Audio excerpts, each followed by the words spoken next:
Okay, we're in the B2B stand. We're at Services 2014.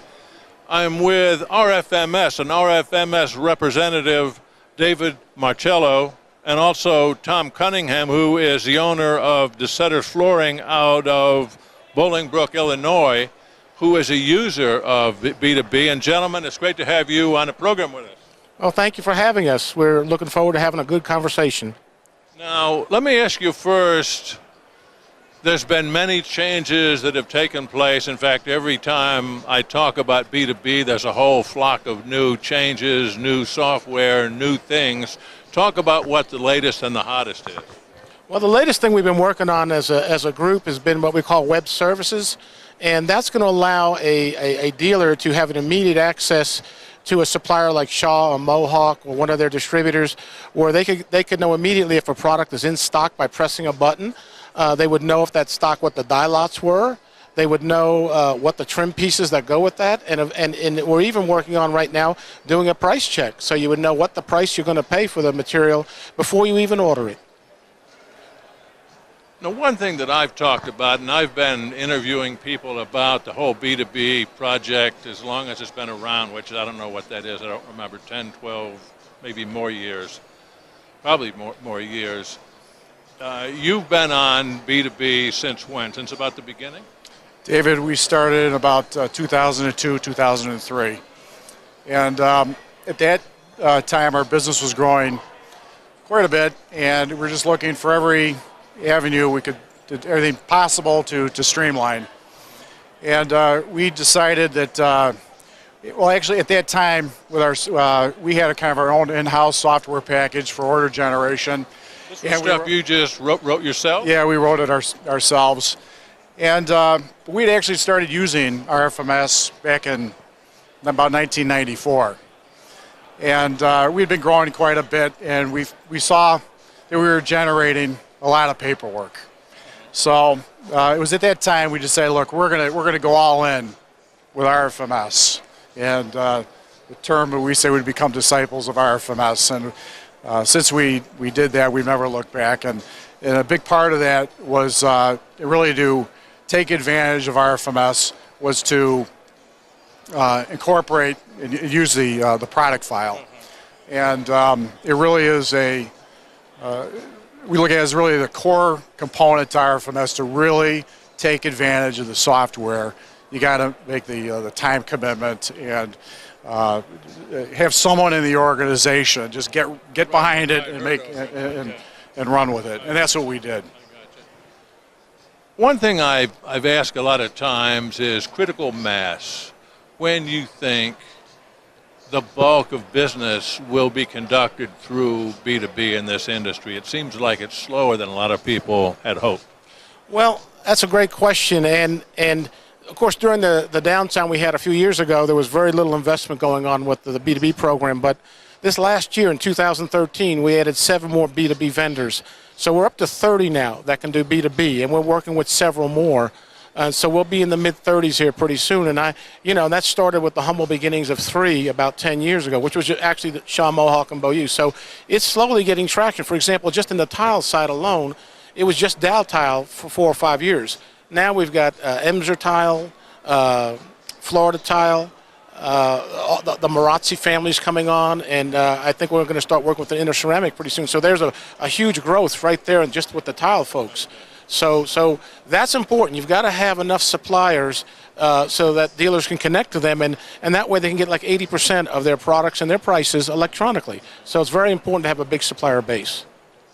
One thing I've always wondered, as far as I can recall, this whole B2B concept was really started by mills, by the manufacturing community. I know even up to today, there's an awful lot of people that call 800 numbers and place orders, and they want to talk to the same girl because there's a comfort level there. That costs everybody more money.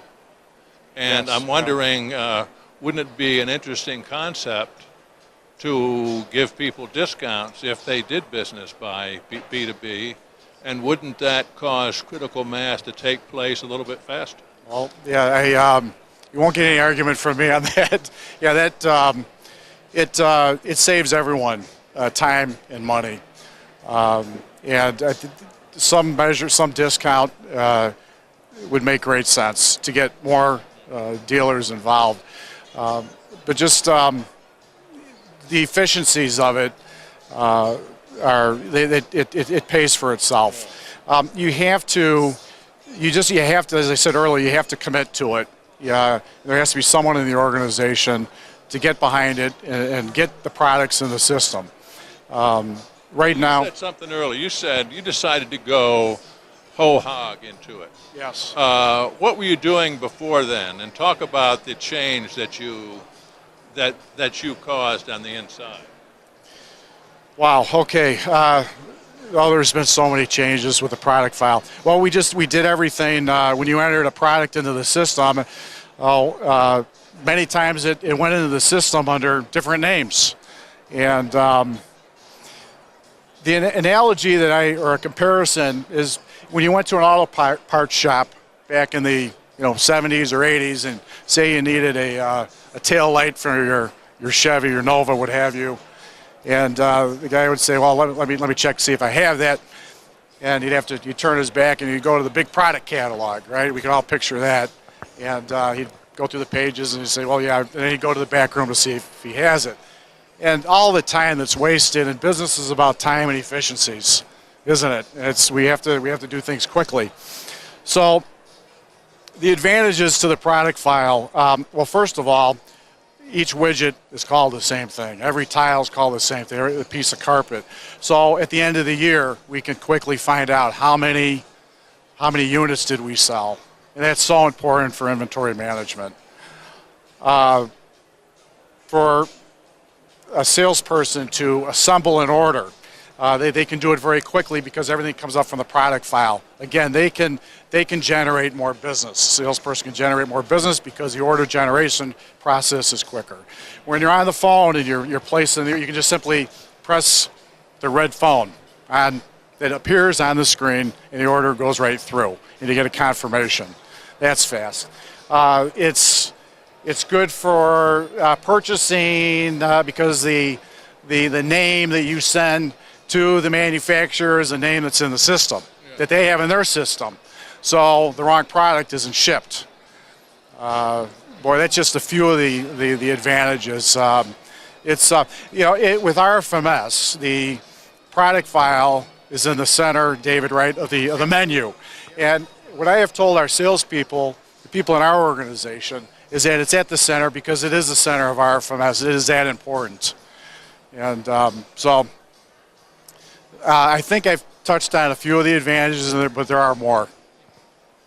Now, there's still a lot of retailers, and they tell me a lot of retailers out there are on QuickBooks or Peachtree or something like that, and I guess that's probably true.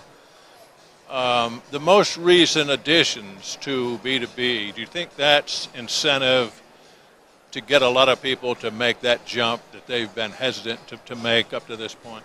Well, RFMS, there's about a half a dozen other software packages that are what we call industry packages that are focused on the flooring industry.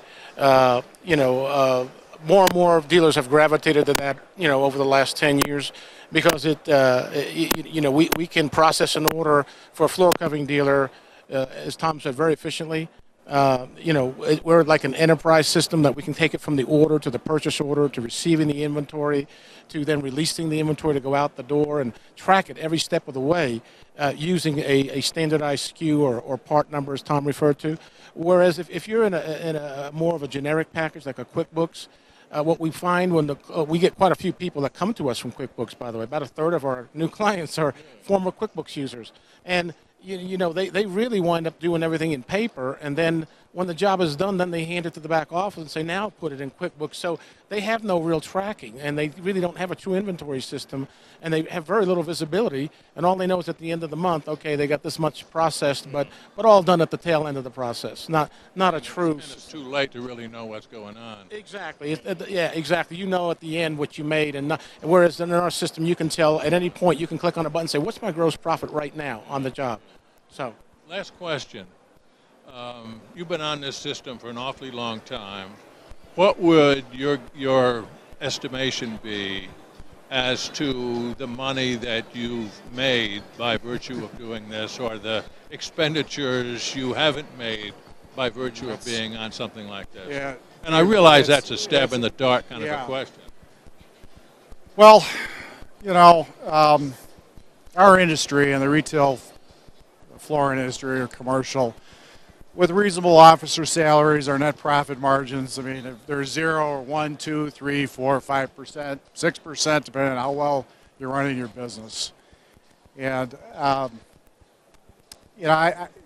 would say that 1.5%, 2%, if you're committed to it, to setting it up and really using it. And it is getting easier because there's more and more manufacturers that support it outside of the big three, and that's when we talk about the critical mass. You know, they've done their part.